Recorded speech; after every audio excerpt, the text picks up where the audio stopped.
All right. We're going to start off here. The whole reason I wanted to do this one is it was suggested by somebody else. So that makes it really easy. But talk about this idea of communication and integration of team and getting people involved on a more efficient basis. I guess now we've kind of been put in a situation where, okay, how do we communicate? How do we make sure the communication is effective? And how do we work together? But I'll get Rob to start here. We had some interesting conversations about team and team members and, how everybody's pulling through and all that. And then I want to get Bob Alejo in there and a couple other people. And if anybody has any insights on how they're doing things and how they're going to change, we'll get into that. But Rob, I'm going to get you going first here. And, as far as the communication piece, we talked a bit about that over the last few weeks, how you're communicating. But are there some things that you're taking from this experience now and going, I'm thinking differently about how I'm going to run things or how I'm going to communicate or even who I'm going to have as part of my team moving forward?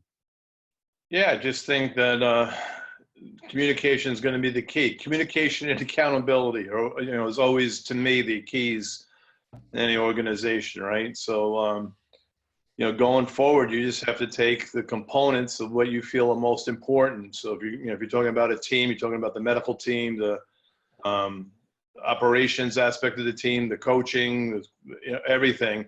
Everybody's going to have to sit down, get together. And I think what's really important is that, somebody's going to have to be in charge, right? And hopefully the person in charge has a diverse enough background or at least understanding of the different departments or components of this team that they're putting together.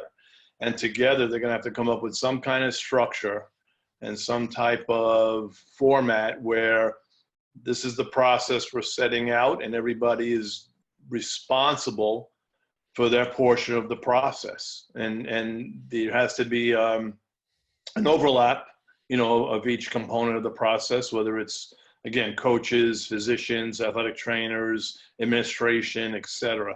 All the way down to compliance facilities, everybody, right? Everybody's going to have a role. What happens if someone gets the virus? How are we going to prevent the virus? What is the procedure for practice? What is the procedure for training? And everybody's role. And it can't be everybody doing their own thing.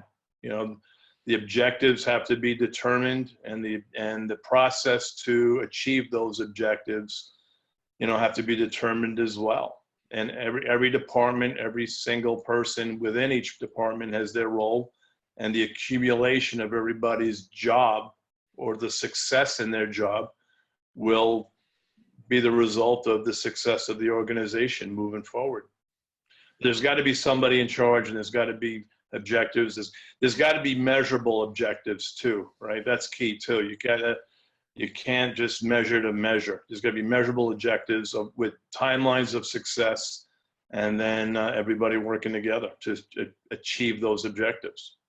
Yeah, how about I was listening to an interesting podcast on the development of a vaccine, and they were talking about nucleic acid vaccines, and it doesn't sound like the problem with the vaccine necessarily is the development and production. It's all the red tape and bureaucracy around approval and getting from stage to stage of the process. How do you, as somebody who's essentially at the top of the company, how do you make decisions quicker to be agile without necessarily overstepping some of the safeguards that you normally have in that decision-making process, Rob? Well, we're not life and death situation with regards to like a vaccine or administration of a drug, right? So that's different. But we look at what has worked for us traditionally. A lot of things that probably the biggest thing that's come about now is telehealth, right? So let's just go back to you look at telehealth. What's the system you're going to use? How are you going to implement it? How are you going to bill for it? How are you going to record the notes and the medical documentation for it, et cetera, et cetera, et cetera? How are you going to market to your referral sources that you have telehealth? The performance center is basically the same thing with essentially some modifications. It's all those processes together. So your IT is what's going to be, they're going to be responsible for the telehealth. Your billing department or whoever does your billing is going to be responsible for those types of things. Your coaches and your healthcare staff is going to be required to schedule, perform the process, document the process, and so on and so forth. Then you have your facilities, right? Somebody comes in, or how the facility is going to be kept clean, and what is the process as each person is a turnover as people come through the facility. That's facilities, right? If something breaks down, facilities has to fix those actual components of equipment that break down. Compliance and legal is what we're going to do legal. And how do we keep people in compliance with the new processes that we're rolling forward? And that's what I mean. It's just, everybody has their own expertise and everybody has to get together, and there has to be only one way to roll this thing out as a conglomerate of everybody's discussion. But again, I just think, and I'm interested to hear what Bob has to say later, is that, only one person can be in charge. You can't have, a number of people being in charge. And once you come to the agreement of this rollout or whatever these processes are going to be and how you're going to attack this, then everybody's accountable for their phase and their responsibilities for this process. So that's a good point. The dictatorships seem to be doing a better job at controlling the virus than the democracies. So, Bob, you've heard what Rob had to say. Has anything changed for you in terms of being an administrator at a university in an athletic program? Well, it's funny that Rob mentioned all the stuff that should have been happening anyway, right? It may have a heightened awareness to it, but that system should be in place anyway, really. Accountability, and we talk about that all the time. I would say that what I've done now is I meet with the performance unit once a week right now, and I just want to hear what everybody's doing, and just to make sure that all of us are saying the same thing, right, every time we get on there. So if the sports psychologist is talking, the end of her conversation is, remember, all your strength and conditioning questions, head them off to that department. Make sure your sports nutritionist is contacted if there's any question. But trying to make sure that and Chris Roof may tell you this because he's probably experiencing it right now. And when these coaches get them on the phone now, they want to talk to them every day. What we're hearing now, and I'm hearing this from my colleagues across the country, these kids are absolutely got Zoomitis right now because they're online. Everybody's contacting them there. If you're sending an email out that says department on it, they don't even look at it. They would rather see Bob Alejo or Derek Cancer and Chris Roof on it. But when it's some departmental, institutional thing, they're like that, right? Because they're already online with class. But the in place part of it has to be what we're all doing already in terms of our departments. Again, as the high performance manager of sorts, I want to make sure that the experts are doing it. So again, going back to the system, the biggest problem I see is when we come back is going to be coaches are going to want to pack in all that time they missed on day one through whatever. They're just going to it's going to be a whole rush of stuff, right? And we've got to be super sensitive to that from everything involved. That being said, right now, if they look at a bunch of people or a team like I'm looking at this group, all right, everybody, anybody have any questions? Like, and somebody says something that kind of goes towards, yeah, I'm not feeling great right now. I wish somebody was here. And all of a sudden somebody without expertise on that call who's on the staff is talking about, well, depression. And then we don't want any of that. Just make sure, okay, stop. You need to get a hold of a sports psychologist. I'll make a note of that. She'll get in touch with you. Okay, what's next? And then it happens to be like, well, my ankles are a little bit sore. We've been doing more jumping lately. It's not one of the sport coaches or somebody without the expertise jumping in saying, well, maybe you're just doing too much. Nope. Let's stop. Your first response to that person talking is, okay, you need to get a hold of the strength coach of your team. That's it. So this clearness has to be happening right now in terms of who's in charge of what, as it should be. And if it's getting funneled that way, at the same time on these Zoom calls, we you could pick up something that you hear. And I want to make sure that, say, for instance, when I'm on, so right now by NCAA rules, the strength conditioning staff is the only one that can talk to these kids because it's summer rules for them now.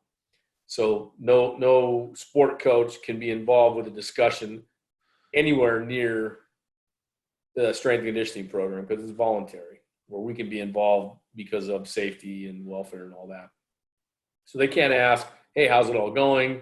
What was your time on the 400-meter workout you did the other day? Who's doing it and who's not? None of those.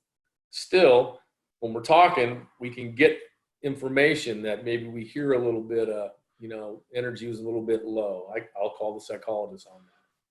There was talks about, I'm a little lethargic. I got a little dizzy this morning. And, you hear that nutritionist. I make sure I make a note. I get right on the phone to the nutritionist right away. Anything like that. So things got to immediately get funneled. And so there's really no, I shouldn't say transition. The only thing that the kids don't have in terms of scheduling, because, much has been said about the disruption of schedule. The only schedule that's not there is the sports practice. They still have eating times. They still have a training program.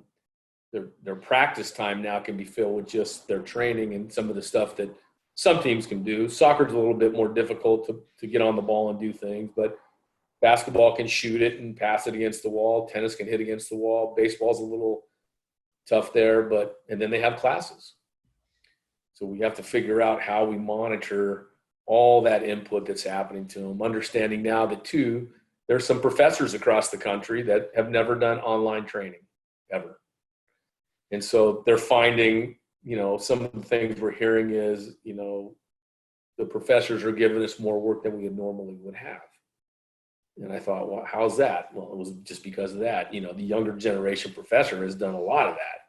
Whereas somebody probably my age has not taught any online courses or provided any sort of thing there. So we got to balance that a little bit too. As far as you're concerned, do you think the communication currently has been pretty good, getting word out to the student athletes and maybe getting some feedback back? Like, what's your feeling on that right now? Yeah, Derek, I think that, I think the Zoom thing is the killer. I think it's just sitting here and doing this that's wiping these kids out, right? So it's not that they're not getting enough information. I know in our case, the student health center and our connection with the physician and athletic training, and that curved right back into the psychological part of our campus and our sports psychologists and getting mental health taken care of. And I thought we were pretty quick with what we were doing. And considering that all of us were, getting new information every 2 or 3 days that actually changed some of the things that we did, including not being able to go into work where we're at right now, right? And therapies. I mean, seems like there's a few different interpretations of you can't go to work. So there's still some campuses that are doing hands-on therapy at some campuses. We're not. We're, very carefully watching some things and still talking about, again, Chris could talk to this and so could Rob. Our major issue was we had kids that were just transitioning from the athletic training room into the weight room, so that the loading now was more than could be needed and was necessary in the athletic training room. Now we need to put barbells around it and heavier dumbbells and weights. We want to make sure we can keep that up, and did for a while until it was, no students on campus. So now we got to figure out, okay, where's that threshold? What I end up doing is talking to the athletic director and the director of the student health center, who's in charge of just really the health, that whole health, who's coming and who's not, who's where, who's covered, who's not, letting them know that now I think that this is essential, only because when these kids come back, they won't be able to practice right away. They'll have to take that time that was missed for loading. I'm not going to release them. It certainly wouldn't make any measure. So now I have to, give them my perspective on that. I think we need to go in there. If we don't go in there 3 times a week, at least once a week, and send them home with something. We have to do something because now we are exposing them to coming back unprepared and uncleared. So the communication, I think, is great. I think what's going to happen, it's not any kind of communication issue, in my opinion. I mean, we have to stay on top of that. But I think the real issue is figuring out how to get these kids ready to practice, because it's going to be in my opinion, I think it's going to be those who aren't prepared to practice, not those who aren't fit, not those who aren't strong, all that. Because now it's an even playing field, right? So a small Division I mid-major like we got the same stuff Notre Dame has, nothing. Every kid's at home, so it's even. Well, I got to make sure that we're ready to practice, and I think what's going to happen is the people that aren't able to better monitor loads, just real plain and simple, monitor practice loads in about 7 to 10 days. There's going to be a significant reduction in available players to practice.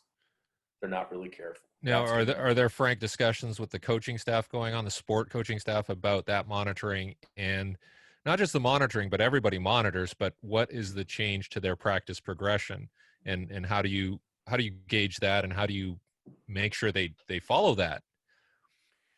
Well, I mean, it's got to come from the athletic director's office, and when I go in there, that's where it's going to come from. So, I want to make sure I have scripted practices that I can exactly see what's going on and when they're doing it. There's going to be an athletic trainer. So we're a little bit challenged. We're not money rich like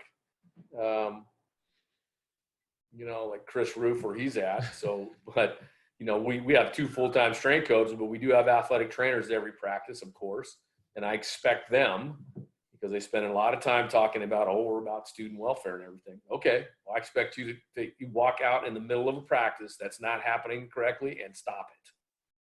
If we already should agree on that. So we haven't had those discussions yet, because we're certainly not teeing it up here in the next month, I would imagine. But it's going to happen, and I've already mentioned it to our senior staff, and I've mentioned it a couple of times publicly too, just in general, that, I mean, this is where this whole loading thing is going to be critical, and we'll see exactly what departments have that sort of tether to be able to, well, not only tether, but the ability to understand what loads are and to administer them correctly and that sort of thing. I also think that now we get to see who can coach, right?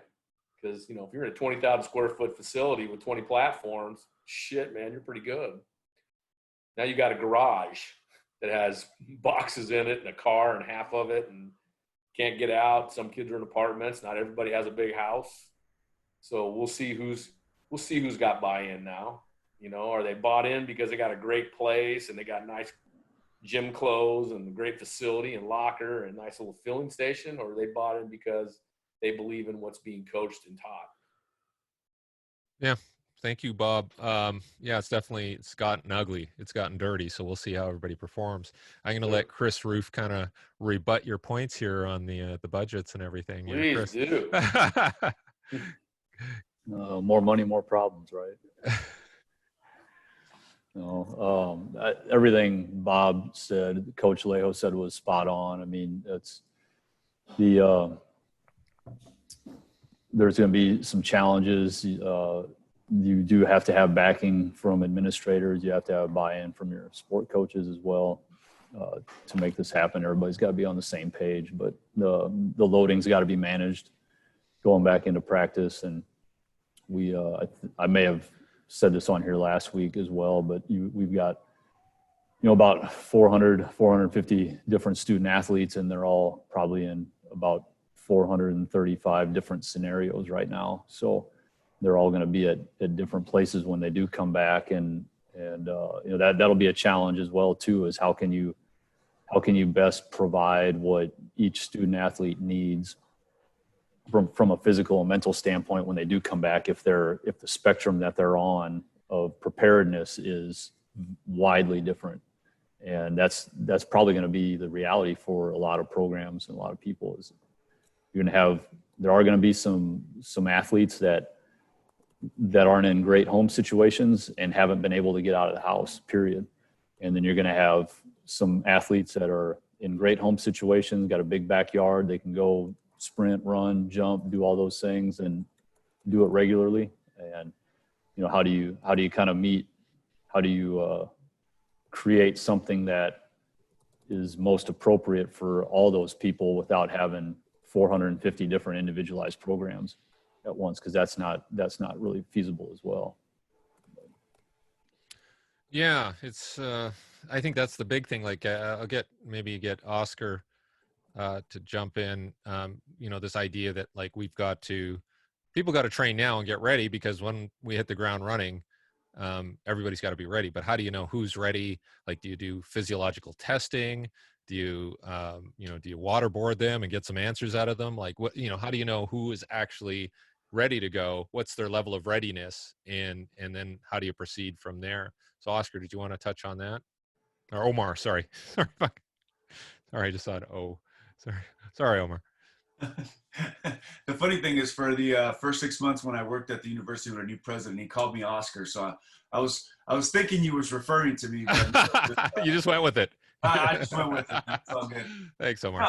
I was just thinking more along the lines of like general prep programs and stuff that, you know, I know I've been at the Division II level for 20 years. So I know at D1 level, obviously there's a little bit more resources, but you know, just having some stuff for the student athletes so that the return to play is not a matter of what do you have or do you have equipment or don't have equipment. I mean, we need to prepare stuff so that we create better movers so that when they get there, they're less likely to, you know, be injured or less likely to put themselves in a predicament where they're not going to be able to help their team. And so I was just thinking more along those lines of like, by conference, being able to have strength coaches prepare something, and then obviously align with your ATCs, and then include your somebody from the administration that kind of aligns them correctly to make sure that there is a sense of purpose when student athletes step back on campus. Yeah, no, it's. I mean, I'll let somebody answer this here, but in terms of like this communication and how many people are actually doing one-on-one communications with whatever it is, student athletes, clients, or is it just sort of mass communication, Zoom, emails, and you're just hoping you catch everybody's attention, or is somebody out there demanding that they do one-on-ones with certain staff to make sure you see them and you see how they're doing, and maybe even you see what their body composition is like? I'll let Bob, you want to jump on that, and then I'm going to get Mike Hurst to comment as well. Yeah, well, I mean, so you have to figure out, again, it's triage, as everybody's been doing. You know, what's the most important thing? In my opinion, the most important thing was getting them to move and get some fitness and conditioning component started. So that was more of a team send out for all of us. Right now we're in the process of hiring a director, so I'm helping out. There's only 2 of us, right, and 350 kids. Get those team things out. The second part was to go back around for the teams that are fall. And I've already asked them prior to this, hey, send me what you have in an email. If you have anything at home, say I've got whatever, or I have nothing, right? So there's going to be, like Chris said, you know, there's at our school, I think a pretty wide scope of socioeconomic, you know, stratification there. So, you know, you have nothing to, you know, I had a gal email me yesterday that I said, shit, man, that's almost as good as our place. Like, I come over to your house and train. So you have that. And now that's going to have to be individual, because I mean, I think I have to agree with Chris. It's not, there may be a few things that everybody's going to have. There's certainly the movements we all want to have. So whether or not that squat's going to be goblet, body weight, barbell, banded, that's the key, right? So, and this is a perfect way to explain what I've said before, and I'm sure most of you all agree.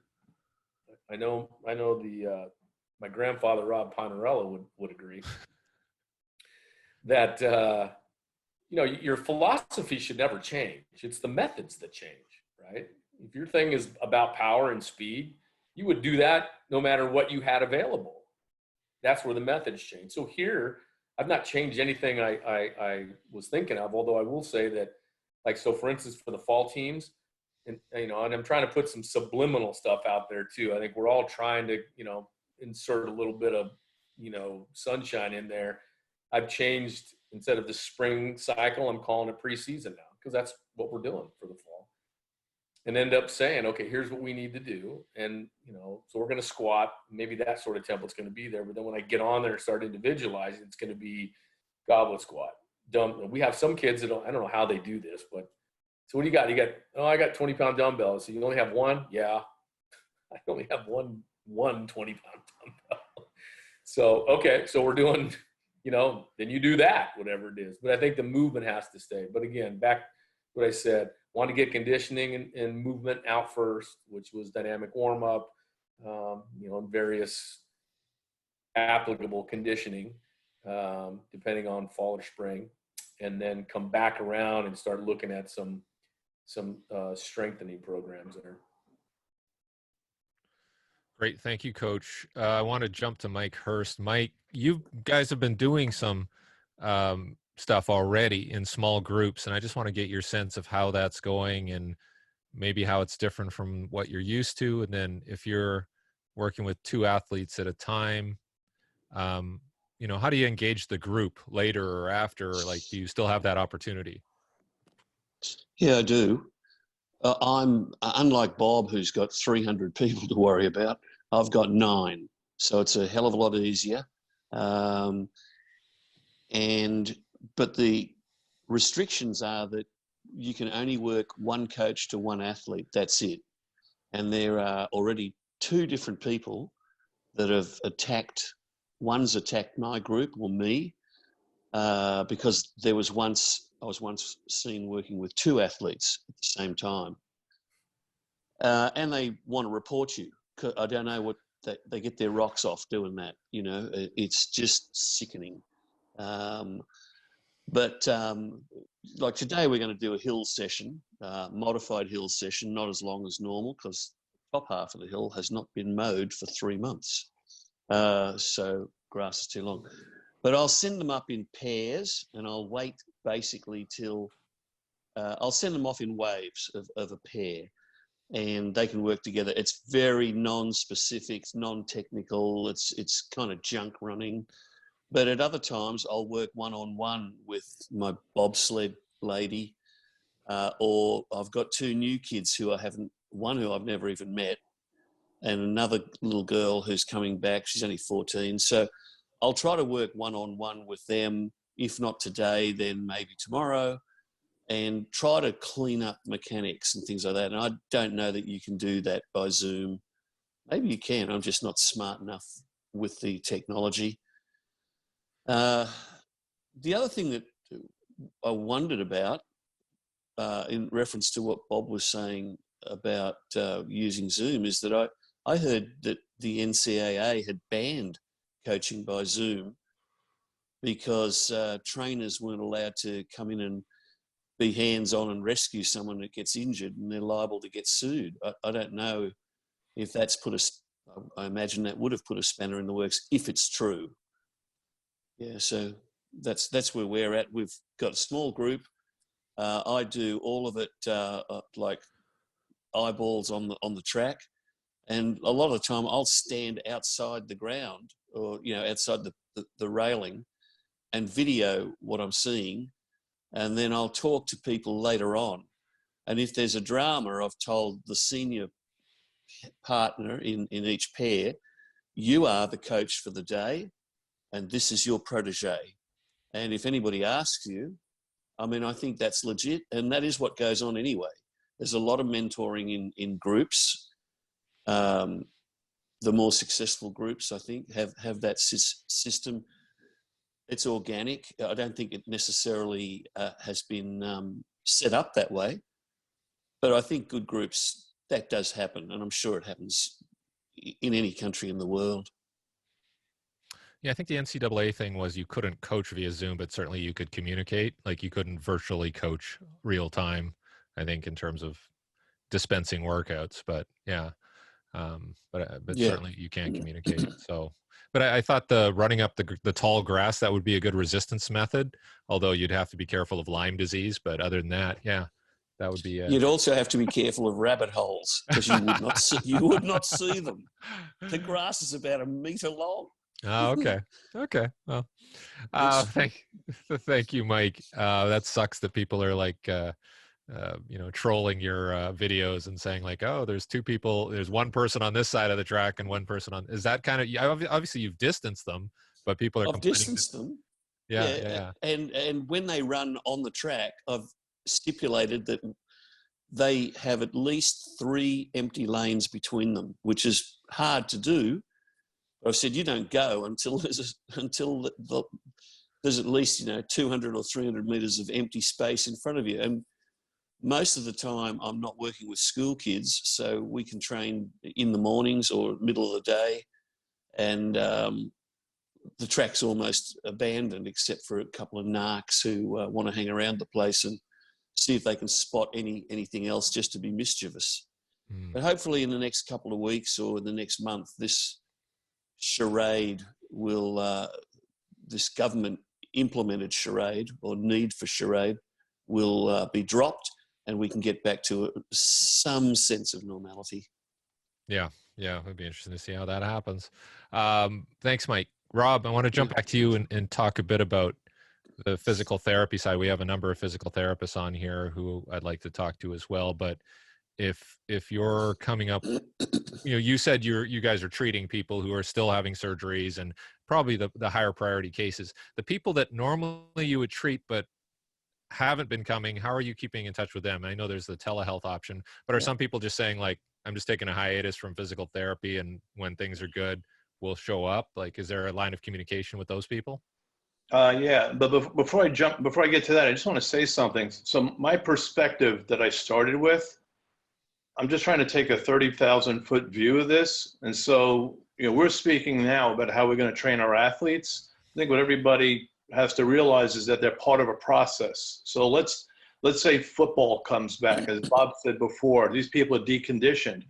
We're starting to get into a season where it's going to be hot and humid in some parts of the country. And so you're going to have to determine with football, how we arranging practices. Coaches are going to want to coach, right? They're probably going to want to do too much. So we, as an administration, saying they're going to practice 5 days a week, but 50% of the time that we're allotted to is coaching, and 50% of the time is conditioning with Coach Aleo. And then, Coach, you're going to figure out how you're going to condition them. We're just setting up the rules and regulations. If someone gets 3 to 5 things a day are going to happen that you never thought were going to happen. I can promise you that. If someone gets the virus, is there going to be a dorm for COVID students, or are we going to allow them to go in the general dorms? Are our athletes going to eat in a separate cafeteria because they're practicing in groups together? Are we going to allow them to practice in groups together? These are the things I'm talking about that have to be determined. And then once they're determined, then they'll say, this is the time Coach Aleo has. You do with it as you want because you're the head guy in this position. The medical staff, this is what's going to happen. This is how we're structuring this. When someone gets sick, this is how we're handling someone who's ill. Those are the things that have to occur before the students come back on campus and say, okay, we're going to resume practice. What are you going to do with the student that says, I refuse to practice in a big group because I'm still afraid that I can get this virus? Are you going to remove their scholarship? Are you going to respect that request? And what if it's your starting quarterback? What are you going to do? These are the things that have to be discussed before and have to be resolved to the best of a group's ability before the teams show up for practice. Those are the types of things I'm talking about, as I stated before, versus how we going to train them. Because, how about just even simple testing, Rob? Do you think that is huge in terms of like getting the COVID test ready so that when they come in? Do we have some states? Some states do we have it? Some states do. Will a kid be allowed to participate in practice only if they have a negative test? Those are the things I'm talking about, right? So I don't know. Listen, I don't envy the athletic director, but someone, right, when the coaches want to go off the tracks or something else, is who's in charge to pull everybody back in line together? And what's their accountability, and what's the consequences for not remaining accountable to your duties? And those are all the things, probably under the athletic director, I'm going to assume, since I'm not in a college environment, those are the things that have to be determined before practices start, those types of things. Once practice starts and those processes have been instituted, Bob knows how much time he has to train somebody and when he has them. Now, you're my strength coach. I trust you. You figure out how to get them going. These are the athletic trainers. This is what you're going to do when people are injured. If they have to go to the training room, how is the training room set up for social distancing if we still want that? Do we have to restructure that facility? Someone gets the virus. Where are they dorming? If they go to a hospital, do our athletes have a priority or not? What are the physicians doing? All those types of things. If we're on a turf field, do we have to clean the field after every practice? What is the cost of that? Finance department, what's our budget, and can we afford to do that daily, or can we only afford to do that weekly? Right? If we have to break practice down to limit exposure, IT, what is the capacity for us to do Zoom stuff on campus versus face-to-face stuff? And how are we going to determine if it's all face-to-face, a percentage face-to-face? What are we going to do going forward? That's the stuff I'm talking about. Once you have them, I'm not saying that's easy, but then once that's been determined, as situations arise, you'll best be able to handle it. Yeah, like, are you going through this sort of process even with your own company in terms of like, yes, when we can, I was with Don Saladino, and we're talking to a fellow in New York, Mark Fisher, and he has a whole bunch of gyms. How is that going to look? How do they space? Like, if they have a class of 30, is it a class of 10 now? Like, before they even worry about the training and all right, so let's look at our performance center. All right, so when are we opening? How are we running classes? What's the procedure for social distancing? What's the procedure for cleaning off equipment? Because who knows, if someone's sweating and someone else touches it, they at risk for the virus. How many coaches do I now need since I'm having smaller populations? Can I afford that, or am I going to have a limit and a waiting list on athletes that I train? That's what I'm talking. Do I need more equipment because now I have smaller groups versus the large group using all the equipment? What's my cost and equipment, of the extra equipment I need to buy to suffice smaller groups? Is it feasible financially and profitability for me to do it that way? Or should I just say, look, I just want to break even for a while, get my reputation back out there, start to let people know we're going, and then progressively, as restrictions drop, take in more people. These are all the things that you discussed. So like I said, so with regards to a business, and sports is a business, right? We all know that. I know we're not in it for the money, we're in it for the athletes, but bowl games, national tournaments, ticket sales, concessions, parking, TV revenue, it's a business. And so for me to run this business, what do I need to do? I need to have, what am I doing legally and maintaining compliance with regards to the regulations? That's that department. How's IT and video helping me in the situations I need them? How's the medical staff helping me? Strength and conditioning staff, the administration, facilities for cleaning and repair, accounting to let me know what my budgets are, and if I need more money, where am I getting it from? Or I don't have the money that I used to have, and so to maintain the type of situation I need to have, where are my cuts coming from? That's what once that structure is set, then we could start to talk about what we're talking about now. I have my athlete, these are the requirements I have, this is the time allotted as a coach, as a strength coach, as a sport coach, whatever it is, how are we going to run practices? And I personally am not that I don't care about that, but if I have the people that I've hired in place who are reputable, I have to trust them, or else why do I have them? So Bob Aleo, you're my guy. This is the days you have it. This is how much time you have. I trust you. You figure it out. My trainers, my doctors, my accountants, my AD, etc., as you go down the line. That's what I think has to occur before we talk about how am I going to train these people, because they may decide, guess what? we're going to have limited practices. We're trying to limit exposure, so people aren't going to train. They're just going to go back to their dorm rooms, and it's going to be self-quarantine just like they're at home. What if they come up with that decision? What are you going to do? We're in the same boat. So those decisions have to be made. I'm rambling here. I apologize for taking some time, but I just think it's important. Well, I think it's clear that I bring Rob onto these discussions to simply lighten the mood.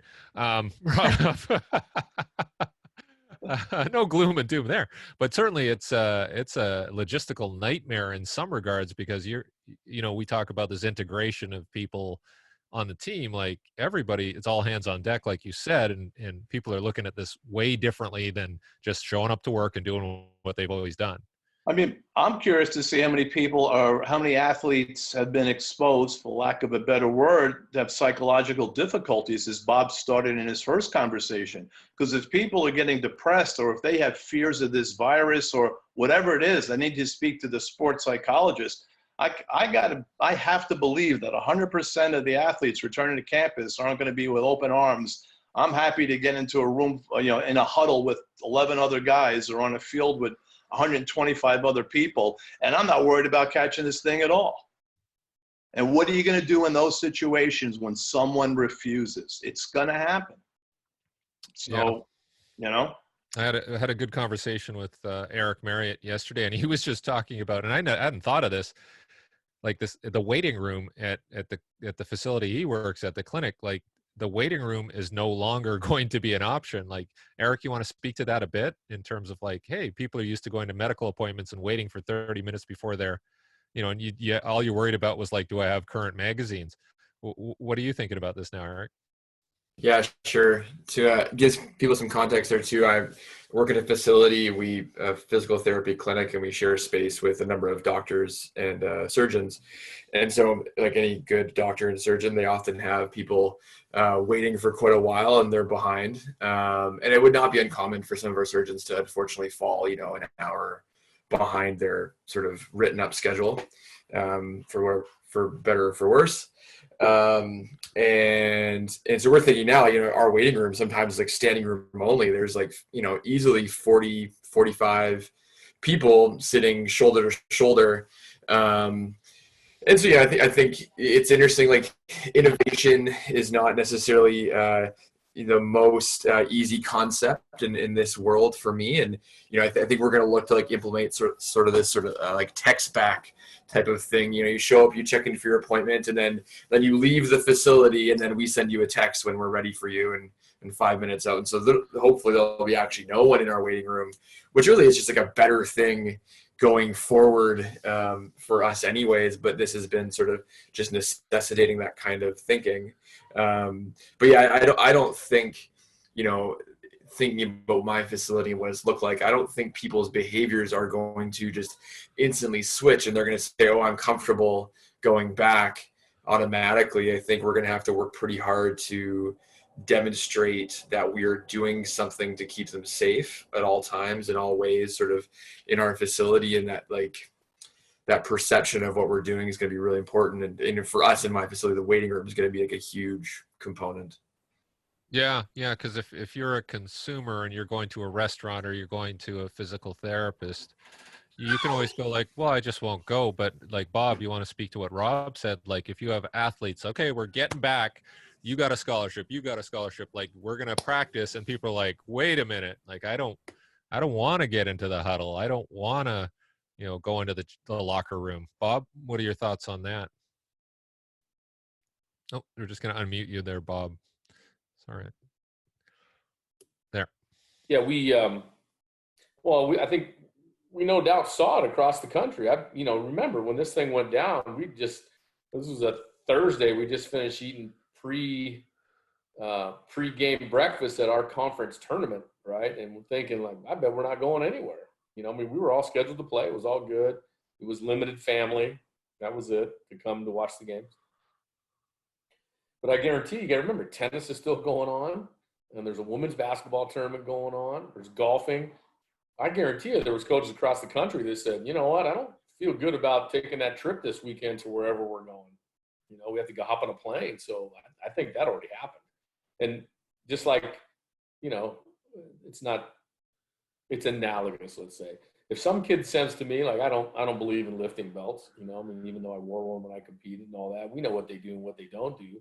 So we have some in there, but I don't tell kids to put them on. But when a kid says, hey, I want to wear a lifting belt, I don't say no. That's the dumbest thing in the world. Absolutely, you can have a belt. How many you want? You know, so if somebody says, hey, I don't feel good about going in there, hey, no damn way you're going to make them go in there.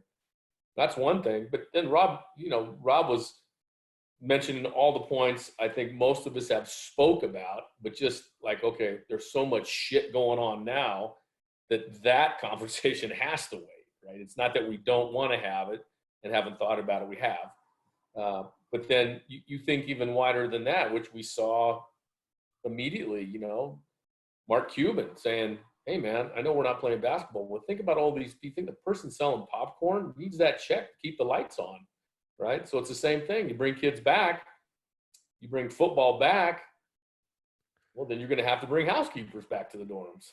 Then you're going to have to bring food people back from the dorms. And you're going to have to bring, you know, custodians and all that. So this thing is not just, you know, athletes.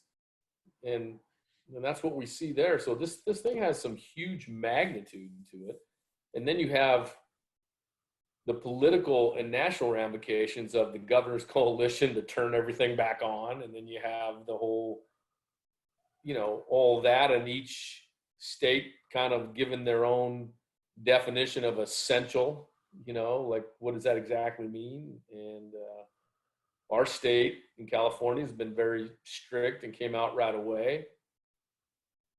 You know, and now it's like, okay, so should we be doing the right thing? I mean, frankly, I listen to, you know, I spend my time on the CDC because I think we, as a college administrator, got to be up to it at the same time, no matter what we decide to do. Like my thoughts and feelings, we got to look at campus policy.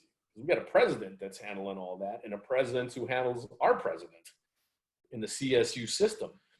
So we have to be very careful about, you know, so like even when we had a rehab at home that needed now a couple of dumbbells. So you know, the thought was, okay, well, I think that's essential enough. Let's go in for a few minutes and do that. By the end of the day, thinking this thing out like Rob did, you know, how far out does this thing ripple? Forget it. Don't bring her here. Keep her at home. I'll meet the athletic trainer. Both of us can do that. And then when you pick up the dumbbell and the medicine ball that we're going to give you and the stability ball, you leave it on the street. Don't hand it to her. You leave it on the street. She comes and gets it. So this thing, all of a sudden, because it can be so much involved with, you know, how this thing goes forward. So it's, yeah, but there's so many moving pieces, man. I mean, there's way more than just, you know, I know Rob knows this, but there's more than just, hey, can I get in the huddle with 11 other dudes? It's like, you know, football stadium. How do you know, we're talking about 6 foot distancing, and now you're going to be 6 inches away from 80,000 of your closest friends. Like, I don't know if I feel good about sitting next to some dude who I don't know, you know? Yeah, like has there been discussion, maybe Rob and Bob, just about protecting employees and staff? Like, I don't know what the situation is with masks and getting a hold of the proper masks and equipment, but have you guys looked into that? Has that been something where somebody said, hey, because that staff member is going to be interfacing with all of these players, that person is almost like a node for transmission. Would it be worthwhile to protect those staff members first and foremost? Well, I mean, I think the student athletes and the staffers, but Chris, why don't you know, I'd like to hear what you guys are doing. I mean, they're essentially the same thing. What's happening for you guys with mask protection going forward when going forward actually occurs? I don't know if I have a great answer for going forward on that.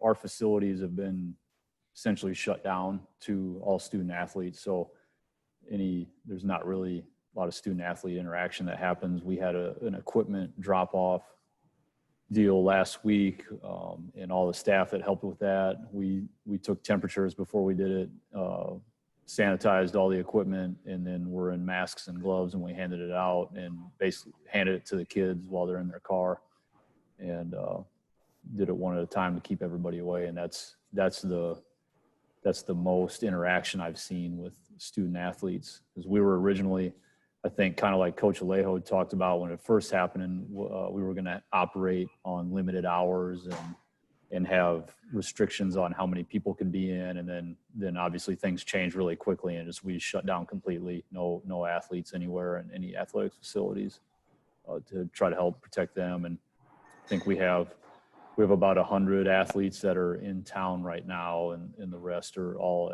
at home. So there's not a huge opportunity for interaction. And anything medically would have to be an emergency situation only. Otherwise, nobody's seeing them at all, unless it's via Zoom or FaceTime. Yeah, I think like what Chris was mentioning there. I think that the end of this thing, anybody on this panel could speak to it. I think the end of this thing will be like the beginning of it, right? We were able to have, you know, one person per table in the training room, which is all spaced out. They clean their own spot. We're wiping everything off. We would, at the time, do necessary loading only, which would be patients who needed that sort of loading out of surgery, but it wasn't the normal strength program, right? In other words, we had an ACL going in there. We would just do ACL related rehab, you know, bench press, curls, or anything like that. We did that and got them out. I think as you go forward, probably be the same thing. You know, I think, I can't remember who mentioned this, but I think it's going to be, you know, shorter programs so that you can clean the room before the next group comes in. It may be, we got 10 platforms, we have 10 kids. We limit the menu, not only because of the time, but because of what we're able to clean in the next 20, 30 minutes to get the next group in. I think it's going to be like that on the way back. Yeah, that's a good point. Rob, would you say that's the same? Have you discussed like treatment times? Are they going to shorten? Are you going to space them out more? No, I mean, you know, we treat the patient the way we treat the patient. We don't have a problem, as mentioned before, at the waiting room, because essentially business has decreased so much that we space it out so people don't have to wait. I mean, they're going to come right in. We're going to treat them. We have social spacing with regards to the facility and the tables we use, as Bob mentioned. We screen our patients before they come in. So we give them a subjective, you know, how are they feeling? Different questions. We take their temperatures. Our staff has gloves and masks that they change after each patient. We've had a number of facilities in New York City. Some of our facilities in New York City, we receive phone calls and other places saying, hey, you know, I was in your facility, I was treated last week, and I was just tested positive for COVID. So therefore, you have to go in. You can't just clean your facility. You know, you have to bring in a professional that scrubs down your facility, and obviously it's pretty expensive. And then you have the certificate. You know, you've been cleaned down professionally.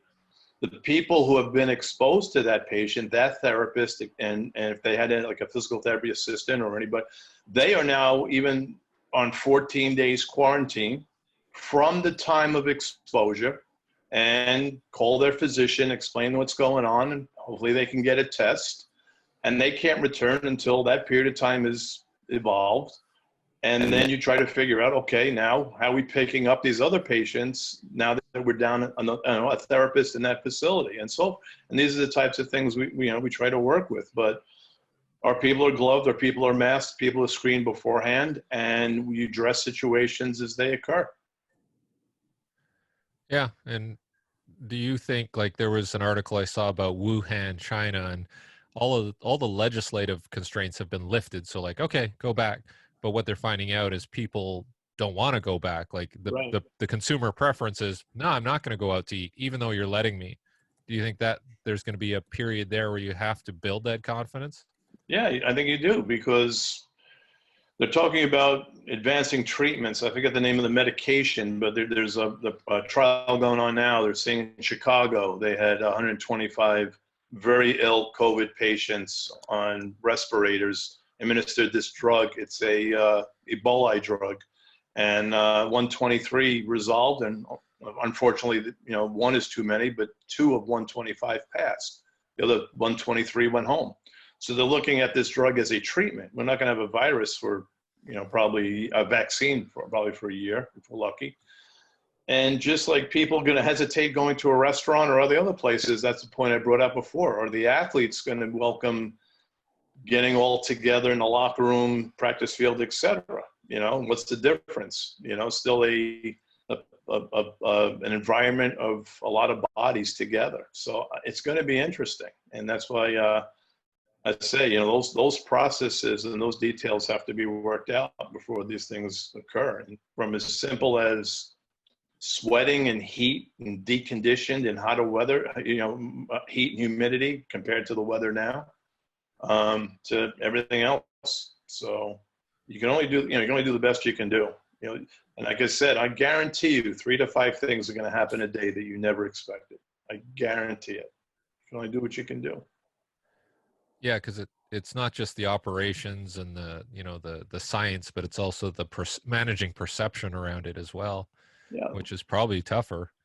You know, does anybody else have anything to offer? I don't want to take too long here, but if anybody else has any thoughts, I always go through these, and when I hear Rob, Bob, you know, Chris talk, Mike, it just piques different levels of my brain where I'm like, okay, that's, you know, I got to start thinking about that. I got to start thinking about that as I even return back to the things I'm doing. Is anybody else thinking that way, or is anybody just totally like, shit, I don't know, like just throw your hands up and just wait it out? But I mean, there's probably a level of frustration for everybody, but I was talking on my podcast yesterday, and I said, how many people amongst the 3 of us here are saying like, this is an opportunity for me to really step up and kill it, you know, and like, let's do this right. And let's kind of rise above everybody else. Ryan? Yeah, so I think the biggest thing that we have to consider when we're looking at all this too is that in a perfect world, what Rob is describing is what would happen in terms of thoughtfulness, planning, laying it all out. And my concern is just knowing how our reaction in this country has been so far, and the realization that some states are opening up some things maybe a little bit sooner than they should. I don't have a lot of faith as a coach and a practitioner that they're going to be doing this correctly, you know, and I'm of 2 minds when it comes to this, because one, I would like to get back to competition, especially since my sport is outside and outdoors, and the likelihood of me getting sick is a lot lower than some other people. And certainly the fatality rate is a lot lower for the kids I work with and the people I work around. But then on the other end, I don't want to be knowing of someone close to me that dies because we didn't do this right, and we did rush it too fast. And so it's one of those things where it's like, I don't know that we'll ever be 100% comfortable until we get there. I would say that when the athletes do come back, there does need to be a lot of physical testing, but I also think there needs to be some debriefing from the sports psychology standpoint, knowing where they're at, what their thought processes are, what their fears are, and tabulating that data and getting that all together, you know, because I think it's important to know that whenever we get the comeback and whenever all these facilities and universities and sport teams decide that we're safe to go back, you're still going to need to work through that process with your athletes when it comes to both their mental state and their physical state. Yeah, that's a good point. I'll let Rob and Bob kind of finish up here. Rob, you want to go first? You got any final things you want to say, and then I'll let Bob wrap it up? Yeah, I mean, I'm just, I'm thinking about this. I think, think about what Mike says, maybe certain aspects of track and field. I don't know, golf, maybe tennis. Those may be the sports that universities decide to bring back first, since the ease of social distancing, and then maybe monitoring for a period of time, and then gradually possibly bring back the sports that have a larger membership, so to speak. I don't know, maybe I'm way off base thinking that way. I think if you're going to put your toe in the water, those are the types of sports you would bring back first. It's going to be interesting. I don't know. All I could say is that I just think you have to plan out as I said before, you have to plan out a process with everyone involved. Everybody has to have their role, and everybody has to be accountable to their role, and just be prepared for the things that, as best you can, for all the things that are going to occur that unexpectedly are going to occur. So I don't know. Yeah, I know they were talking about the Tour de France was going to go on, and it's like, well, don't they kind of ride close together? I guess you could do time trials every stage, but that's a little boring. Yeah. Bob, you got any final thoughts? The hurdle, I think, is going to be the coaches wanted to be doing too much too soon. I mean, that's certainly how I'm programming and formatting the future for our comeback is, you know, we're going to do it the right way. We're going to make sure it's planned and safe in terms of, you know, the training practice, but really, you know, none of us, I mean, I can certainly give my opinion and I'm just looking at the data, you know, I mean, it's like, there's no compromise on the data. You look at what happens and then you interpret what you see, so that there's no use in guessing and I think this and that.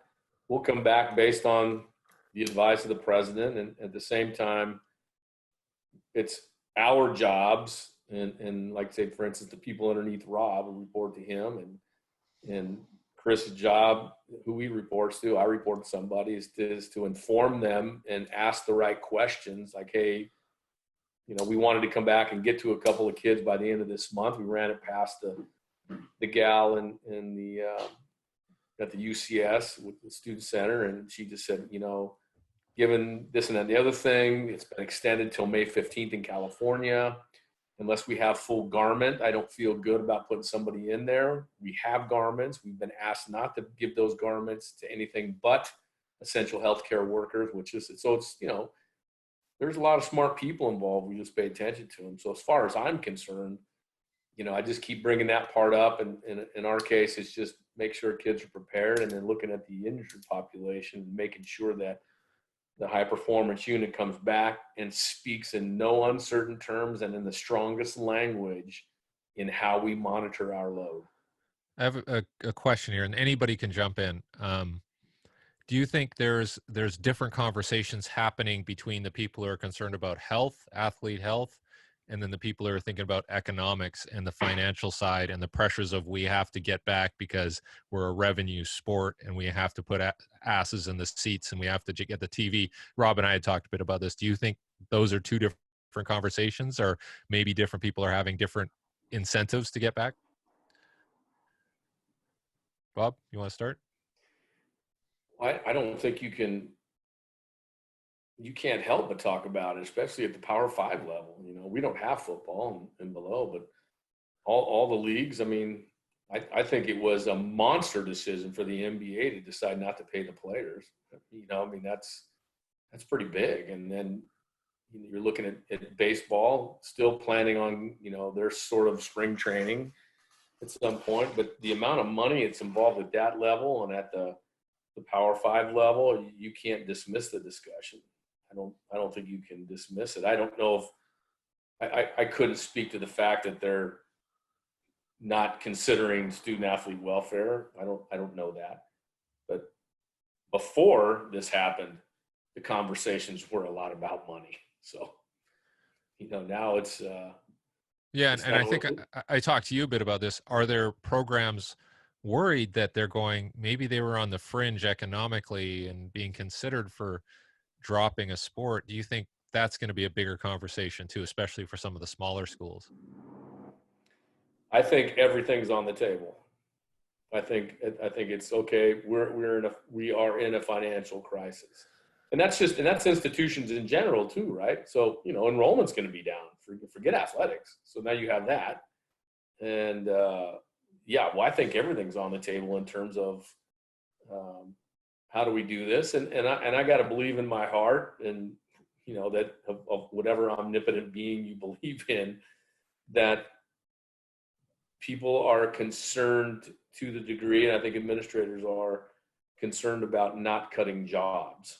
You know, what can we do to not furlough people? What can we do to not, you know, let people go? What can we do? And so, I mean, these things it's a delicate balance. So you can't help but think about money, because you see now that those conversations are right there with infection and mortality, and now it's financial. In the beginning, we're just, you know, infection and what's happening and all that. Let's, you know, cut the curve and blah blah blah. And now every day that financial information keeps coming down. So now that's everywhere. You know, I went and got, you know, I'm to the, you know, I'm to the degree that I feel like going to a major grocery store or, you know, chain restaurant's not the right thing to do. You know, so I'm going to some private joints down here, and the guy and the two workers back there, and how are you guys doing? You know, I'm doing good, you know, but you know, in a couple of months, I don't think we can do this anymore. Wow, shit. That doesn't sound good, man. It doesn't make me feel good. No, and unfortunately, we're going to end on that sobering thought. But I'm, you know, we'll try to get together again next week, and you know, I think some of those things are going to come up, Bob. Some of those economic things, like, is this state going to return back, and is, you know, on what I think some decisions around pro sports and when they come back are probably going to start popping up very soon. So we'll keep talking about this stuff. But yeah, thank you very much, everyone. Yeah, sorry, Ben just said Cincinnati men's soccer was dropped, so we may be seeing some of that, so unfortunately, but thanks again for jumping well, we on. also saw Wisconsin, Barry Alvarez, you know, he said we will not honor seniors who lost their season to a scholarship. Remember, NC2A granted that extra. He said we're not doing that. Wow. But he made a good point when he did it. Our goal is to graduate these kids. There's kids that are graduating. They have internships, or we're not going to, I think what he kind of was saying, we're not going to offer that to them and have them not go forward as contributing members of society. You know, they need to graduate, and coaches have already recruited. So it's like Rob was talking about, and me too. This thing just reverberates, right? So you want to bring that senior kid back. What about the freshman kid that you've now signed who was supposed to take that kid's spot? Yeah. And now who do you talk to? Right? No, this thing gets wide, man. It gets wide. Thanks again, Derek. Thank you, guys. Everybody have a good rest of your weekend, and again, be safe, okay? Thank you very much.